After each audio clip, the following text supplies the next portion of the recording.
SC రిజర్వేషన్ల వర్గీకరణ కోసం జరుగుతున్న పోరాటం అంతిమంగా విజయం సాధించి అమలుకు వస్తున్న అడ్డంకులను అధిగమించే దిశగా జరిగే మరో పోరాటానికి పిలుపునివ్వడంలో భాగమే ఫిబ్రవరి 7న 1,00,000 డప్పులతో మాదిగల గుండె చప్పుళ్ళు అనే ఒక కార్యక్రమం చేపట్టడం జరిగింది. మీ అందరికీ తెలుసు, ఇది 3 దశాబ్దాల సుదీర్ఘ పోరాటం. 94 మొదలు 2024 దాటిపోయి 2025లో ఉన్నాం. 31 సంవత్సరాల సుదీర్ఘ పోరాటం. ఈ పోరాటంలో ఒక సామాజిక వర్గం నుంచి కొంతమంది స్వార్థపరులు తప్ప మిగిలిన సమాజం యావత్తు వర్గీకరణ కోరుకుంటుంది, వర్గీకరణకు మద్దతు ఇస్తున్నది. అందులో నా ఆదివాసీ ఎరకల సమాజం కూడా మొదటి నుంచి ఎంఆర్పిఎస్కి అండగా నిలబడుతూ ఒకరి సమస్యల పట్ల ఒకరు అవగాహనతో ఉండి ఒకరికొకరం తోడుగా ఉంటూ మనం ఈ ఉద్యమ ప్రస్థానం జరుగుతున్న విషయం మనందరికీ తెలిసిందే. ఈ నేపథ్యంలో ఇప్పుడెందుకు మళ్ళీ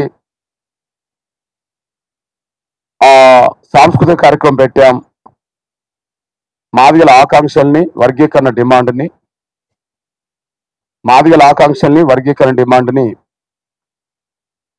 ముఖ్యమంత్రి రేవంత్ రెడ్డి గారికి వినపడేలాగా చేయడం, ప్రపంచానికి కూడా ఈ సమస్య మీద దృష్టి పెట్టే విధంగా కనిపించేలా వినిపించేలా చేయడమే ఒక మహత్తరమైన సాంస్కృతిక కార్యక్రమం పిలుపునివ్వడానికి కారణం. ప్రపంచ దేశాల్లో వాయిద్యాలు ఉన్నాయి, ఈ దేశంలో వాయిద్యాలు ఉన్నాయి. ఒకరి దగ్గరనే వాయిద్యాలు లేవు, చాలా వర్గాల దగ్గర వాయిద్యాలు ఉన్నాయి. ప్రపంచవ్యాప్తంగా జరిగిన ఉద్యమాల్లో అక్కడక్కడ వాయిద్యాలు అంతర్గతంగా తమ బాధ్యత నిర్వర్తించినట్టుగా ఉన్నది.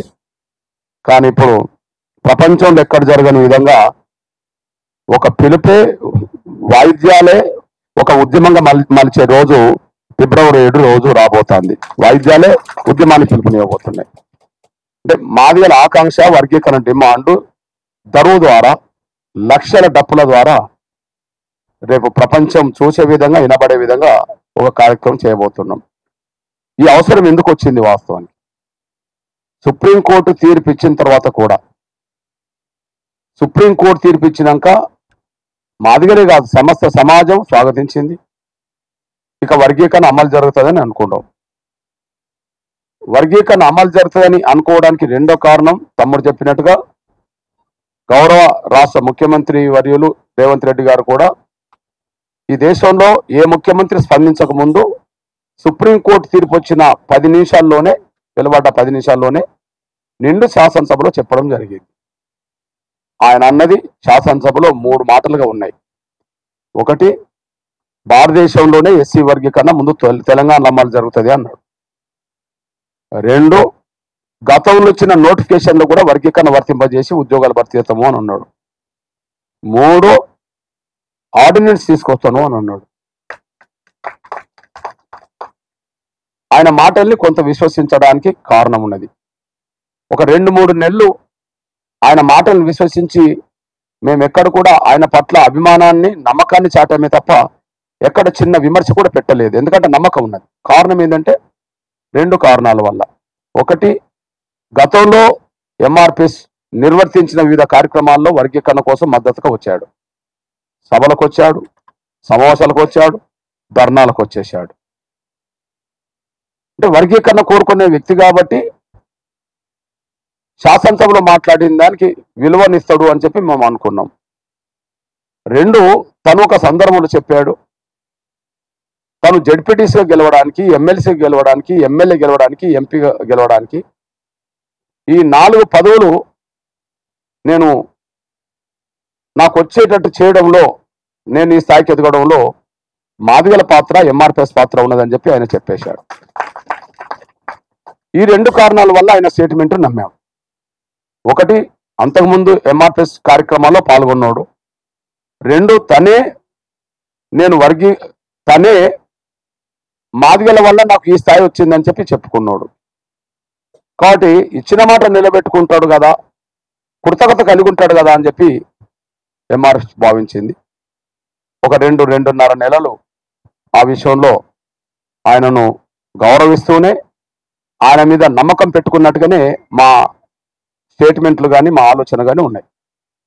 కానీ ఎప్పుడైతే ఆ మాట నిలబెట్టుకోలేని పరిస్థితిలో పడ్డాడో, ఎప్పుడైతే ఆ మాటకు విరుద్ధంగా ఆయన పాలన కొనసాగుతుందో అనివార్యంగా మళ్ళీ రోడ్డెక్కే పరిస్థితికి వచ్చేసింది. దానికి రెండో కారణం ఏంటంటే, వర్గీకరణ వ్యతిరేకించే మాలల్లో ఉండబడే స్వార్థపరులకు కాంగ్రెస్ పార్టీలోనే పలుకుబడి ఎక్కువ. ఇది విషయం. ఇప్పుడు టీడీపీలో మాలలు లేరా? ఉన్నారు. చంద్రబాబు నాయుడు వర్గీకరణ చేయలేదా? బీజేపీలో మాలలు లేరా? గౌరవ నరేంద్ర మోడీ గారు మాటిచ్చి దాన్ని నిలబెట్టుకునే దిశగా సుప్రీంకోర్టుకు అఫిడవిట్ ఇప్పియలేదా? చిత్తశుద్ధి ఉండాలి. కాంగ్రెస్ కాడికి వచ్చేటప్పటికి మొదటి నుంచి కాంగ్రెస్ అనుకూలంగానే మాట్లాడుతుంది, ముఖ్యమంత్రులు అనుకూలంగానే మాట్లాడతారు, రాహుల్ గాంధీ అనుకూలంగానే మాట్లాడతారు, సోనియా గాంధీ అనుకూలంగానే మాట్లాడుతుంది, రేవంత్ రెడ్డి గారు అనుకూలంగానే మాట్లాడతాడు. కానీ పని జరగదు. ఎందుకు పని జరగదు మరి అన్నప్పుడు, అనుకూలంగా మాట్లాడడానికేమో మాదిగలను సంతృప్తి పరుస్తారు, కానీ అంతిమంగా వర్గీకరణ సమస్య పరిష్కారానికి వాళ్ళు చొరవ చేసుకున్నట్టుగా ఎక్కడ కనిపించట్లేదు. దానికి కారణం కాంగ్రెస్ పార్టీలో వాళ్ళకు మొదటి నుంచి పెద్దగా పలుకుబడి ఉన్నది. నేను పుట్టకముందు సాక్ష్యం, దామోదర సంజయ్ గారు దేశంలో దళిత ముఖ్యమంత్రి, మొదటి దళిత ముఖ్యమంత్రి మాలే. ఆ రోజుల్లోనే కాంగ్రెస్ పార్టీకి జాతీయ అధ్యక్షుడు కాగలిగాడు. మొదటి జాతీయ స్థాయిలో కాంగ్రెస్ పార్టీకి మొదటి దళిత అధ్యక్షుడు దామోదర సంజయ్. ఈ దేశంలో మొదటి దళిత ముఖ్యమంత్రి దామోదర సంజయ్. అంటే మాలలకు కాంగ్రెస్ పార్టీలో నేను పుట్టక ముందే ఆ స్థాయిలో పలుకుబడి ఉన్నదనే ఒకటి సాక్ష్యం. ఉద్యమం జరుగుతున్న సమయంలో కేంద్ర ప్రభుత్వంలో వాళ్ళు ఎంత ప్రభావితం చేస్తారంటే, వర్గీకరణకు ఒక అడుగు ముందుకు వెళ్లకుండా చేయడానికి 2004-2014 మధ్యలో యూపీఏ గవర్నమెంట్ ముగ్గురు చేతుల నుంచి నడిచింది. టెక్నికల్ గా ప్రధానమంత్రి మన్మోహన్ సింగ్ గారు, కానీ మన్మోహన్ సింగ్ గారి కార్యాలయంలో కార్యాలయ సెక్రటరీగా కాంతారావు అనే ఐఏఎస్ అధికారి మాలైన ఉన్నాడు. యూపీఏ చైర్పర్సన్ అంటే యూపీఏ గవర్నమెంట్ కు చైర్పర్సనే సోనియా గాంధీ గారు. సోనియా గాంధీ గారికి సలహాదారుడుగా కొప్పుల రాజు మాల ఉన్నాడు ఐఏఎస్. రాహుల్ గాంధీ గారు యువనేతగా చక్రం తిప్పిండు వాళ్ళ గవర్నమెంట్ లో. రాహుల్ గాంధీ గారికి సలహాదారుడు రాజశేఖర్ ఐఏఎస్ మాల. వాళ్ళ పలుకుబడి వ్యవస్థను ఎట్లా నడిపిస్తున్నది అనడానికి ఇవన్నీ సాక్ష్యాలు. ఆనాడు దక్షిణాది రాష్ట్రాల్లోనే దళితులకు లీడర్గా వెంకటస్వామి గారు, తర్వాత వాళ్ళ కొడుకులు.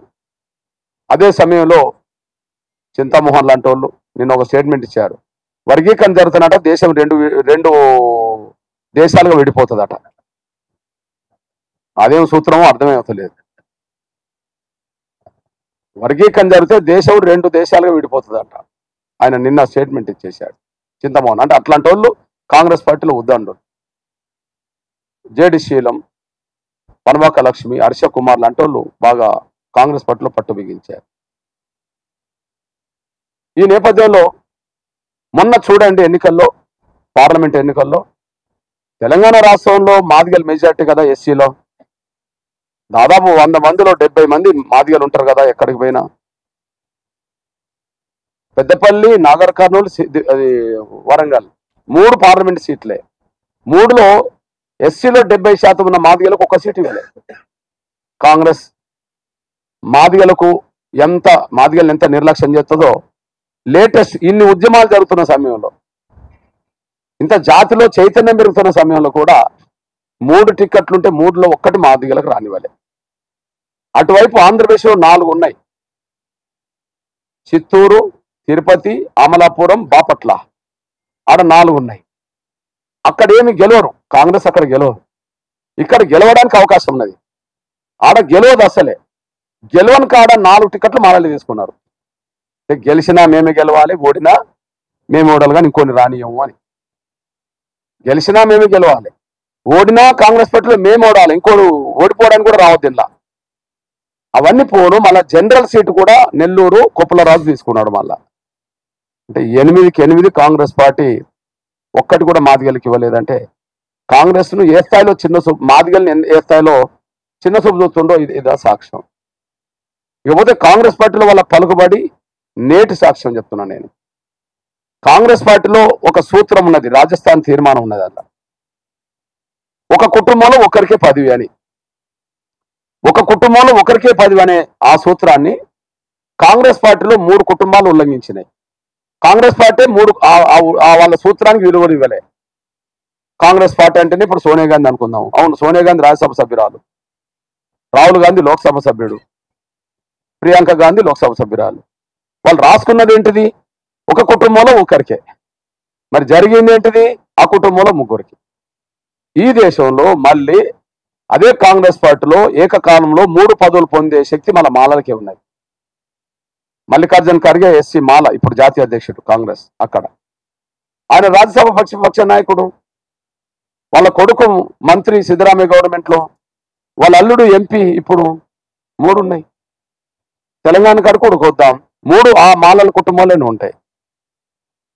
కాంగ్రెస్ అంటే రెడ్ల ప్రభావం ఎక్కువ అని అంటాం, అది వాస్తవమే, మన కళ్ళ ముందు కనిపిస్తుంది. కాంగ్రెస్ అంటే రెడ్ల ప్రభావమే ఉంటుందని మనం అనుకుంటాం, అది వాస్తవమే. కానీ కాంగ్రెస్ పార్టీ మొదటి నుంచి రెడ్లకు, అగ్రకులాల్లో రెడ్లకు అనుకూలంగా ఉన్నది. రెడ్ల చేతిలోనే కాంగ్రెస్ పార్టీ నడిపించుకుంటారు అనే విషయం ఎంత వాస్తవమో, ఆ రెడ్లు కూడా 2 కంటే 3 తెచ్చుకోలేకపోయారు ఒక కుటుంబంలో. 2 దాకా వచ్చారు. ఇప్పుడు ఉత్తమ్ కుమార్ రెడ్డి భార్య ఇద్దరు, కోమటిరెడ్డి వెంకటరెడ్డి, కోమటిరెడ్డి రాజగోపాల్ రెడ్డి ఇద్దరు, లేదా జానారెడ్డి గారు కొడుకులు ఇద్దరు, ఎమ్మెల్యే ఒకరు ఎంపీ ఇద్దరు. అంటే ఒక కుటుంబంలో 2కి టికెట్ రప్పించుకోగలిగారు, 3వ వ్యక్తికి రప్పించుకోలేకపోయారు. ఆ 2 మాలలు వస్తారు, మాలలు 3 కూడా వస్తారు, రెడ్ల కంటే కూడా వస్తారు. మల్లు బట్టి విక్రమార్క, మల్లు రవి అన్నదమ్ములే కదా. మరి ఆ రెడ్లు 2 తెచ్చుకుంటే వీళ్ళు 2 తెచ్చుకున్నారు కదా. కానీ 3 రెడ్లు తెచ్చుకోలేదు, కానీ 3 మాలలు తెచ్చుకున్నారు. బెల్లంపల్లి ఎమ్మెల్యే వెంకటస్వామి పెద్ద కొడుకే, చెన్నూరు ఎమ్మెల్యే ఇప్పుడు వర్గీకరణ నడ్డు అవుతున్నాం అన్నది ఆయనే, వాళ్ళ కొడుకు మళ్ళా పెద్దపల్లి ఎంపీ. వాళ్ళు ఆ స్థాయి శక్తివంతంగా ఉండడం వల్ల, వాళ్ళకు దేశంలో ఇతర దేశాల్లో వ్యాపార సంస్థలు ఉండడం వల్ల, లక్షల కోట్లు ఉండడం వల్ల, ఈ దేశంలో మీడియా అంతా ఉన్నత వర్గాల చేతిలో ఉంటే, అదే ప్రధాన media, electronic media, print media ఆ కుటుంబం చేతిలో కూడా ఉన్నది. అంటే ఆ కుటుంబం చేతిలో 100 కోట్ల రూపాయల విలువ గల మీడియా ఉన్నది, వాళ్ళకు లక్షల కోట్ల వ్యాపారాల సంస్థలు ఉన్నాయి, ఏకకాలంలో 3 పదవులు పొందేంత రాజకీయ శక్తి ఉన్నది. వాళ్ళు నడి రోడ్డు మీదకి వచ్చి అడ్డం పడుతుండ్రు, మేము వర్గీకరణ జరగనియేమో అని చెప్పి. ఈ నేపథ్యంలో రేవంత్ రెడ్డి గారు ఏ ఒత్తిడికి లోనైండో, మొత్తానికి ఆయన అసెంబ్లీ ఇచ్చిన మాటలు అమలు జరగకపోవడంతో పాటు దానికి విరుద్ధంగా జరుగుతుంది. విరుద్ధంగా ఏం జరుగుతుంది? ఇప్పుడు భారతదేశంలోనే అందరికంటే ముందు అమలు చేస్తాము అన్నాడు ఆయన స్టేట్మెంట్. మరి ఇప్పుడు పంజాబ్లో అమలు జరుగుతుంది, ఇప్పటికే హర్యానాలో అమలు జరుగుతుంది, తమిళనాడులో అమలు జరుగుతుంది, ఆంధ్రప్రదేశ్లో మరింత శక్తివంతంగా ముందుకెళ్తున్నారు. మరి ఇక్కడ వెనుకబడ్డాడు కదా. 2, గత నోటిఫికేషన్లు కూడా వర్గీకరణ వర్తింపజేస్తామని అన్నాడు. గతంలో ఇచ్చిన నోటిఫికేషన్లు కూడా వర్గీకరణ వర్తింపజేసి ఉద్యోగాలు భర్తీ చేస్తా అన్నాడు. మరి గతంలో ఇచ్చిన నోటిఫికేషన్లకు వర్గీకరణ వర్తింపజేయకుండానే 11,000 టీచర్ పోస్టులు భర్తీ చేసి మాదిగలకు రావాల్సిన న్యాయమైన వాట రాకుండా చేయడంలో రేవంత్ రెడ్డి గారు మరి నిర్ణయం తీసుకున్నాడు కదా. ఆర్డినెన్స్ స్థానంలో కమిటీలు అన్నాడు, కమిటీల తర్వాత మన కమిషన్లు అన్నాడు, కాలయాపన జరుగుతుంది కదా. ఒకవైపు కమిటీల పేరుతో, కమిషన్ల పేరుతో కాలయాపన, మరొక వైపు కమిషన్ రిపోర్ట్ రాకముందే వర్గీకరణ లేకుండానే ఉద్యోగాలు భర్తీ చేయడం, ఇదంతా జరుగుతున్న పరిస్థితి చూసిన తర్వాత వాళ్ళ ఒత్తిడి తొలగడం వల్లనే ఇదంతా జరుగుతుందనే విషయం స్పష్టంగా అర్థమైనప్పుడు ఖచ్చితంగా వర్గీకరణ తక్షణం అమలు చేయించుకోవాల్సిన అవసరం ఉన్నది. కాబట్టి మీరు అన్నట్టుగా ఎస్సీ వర్గీకరణ అమలు జరిగితే ఆటోమేటిక్గా అది దేనికి వర్తించాలో మళ్ళీ దానికి వర్తిస్తుంది ఆటోమేటిక్గా, అది ఆటోమేటిక్గా వర్తించేది. ఎందుకంటే సుప్రీంకోర్టు తీర్పు ఎస్సీల గురించి వచ్చిందే కాదు కదా, ఎస్సీల తీర్పు అది. కాకపోతే ఎస్సీ వర్గీకరణ అంశం ఇక్కడ ప్రధాన ఎజెండాగా ఉద్యమం నడుస్తుంది కాబట్టి దానికి అనుగుణంగానే ప్రభుత్వాలు పార్టీలు మాట్లాడుతున్నాయి కాబట్టి ఇది కనిపిస్తుంది. ఇది వెంటనే అయిపోయింది అనుకో, ఆ తర్వాత వచ్చే సమస్య ఎవరు వాట వాళ్ళకి రావాలని చెప్పి అందరూ అనుకునేదే. తప్పెవరు పడతారు? తప్పు పట్టడానికి అవకాశం లేదు కదా. ఇక ఎస్సీ వర్గీకరణ తప్పు పట్టినా, ఎస్సీ వర్గీకరణ తప్పు పెట్టినా, ఏ వర్గీకరణ తప్పు పెట్టినా స్వార్థపరమైన వ్యక్తులు మాత్రమే తప్పు పడతారు. న్యాయం అందరికి దక్కాలన్న వాళ్ళు ఎవరు తప్పు పడతారు? న్యాయం అందరికి దక్కాలి, ఉద్యోగాలు అందరికి దక్కాలి, చదువుకునే అవకాశాలు అందరికి దక్కాలి, ఆర్థికంగా రాజకీయంగా అందరం బాగుపడాలని మనసులో సోదరత్వం, మానవత్వం ఉన్న వాళ్ళందరూ వర్గీకరణ సపోర్ట్ చేస్తారు. కానీ అందరి అవకాశాలు మేమే దోసుకొని తినాలి, మేం పైకి రావాలి, వాళ్ళు ఎవ్వరు పైకి రావద్దు, వాళ్ళు మా కాళ్ళకానే ఉండాలనుకునేటోళ్ళు వాళ్ళు స్వార్థపరులు, అడ్డం పడుతుంటారు. అయితే స్వార్థపరులకు శక్తి ఎంత ఉన్నా ధర్మం ఎటువైపు ఉంటే విజయం అటువైపే వస్తుంది అంతిమంగా.